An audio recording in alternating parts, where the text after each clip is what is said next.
আজকে সকালেই বেরিয়ে পড়লাম পাথর প্রতিমা থেকে।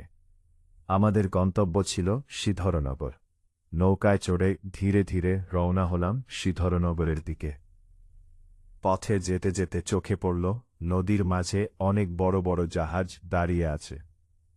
দেখে মনে হলো হয়তো তারা দূর সমুদ্রে মাল নিয়ে যাওয়ার প্রস্তুতি নিচ্ছে। হয়তো দীর্ঘ যাত্রার আগে একটু বিশ্রাম নিচ্ছে তারা।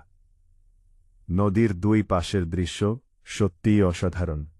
কত সুন্দর সব গাছপালা নদীর ধারে সাজিয়ে দাঁড়িয়ে আছে, যেন প্রকৃতি নিজেই নিজের সৌন্দর্য দিয়ে এই জায়গাটাকে সাজিয়ে তুলেছে।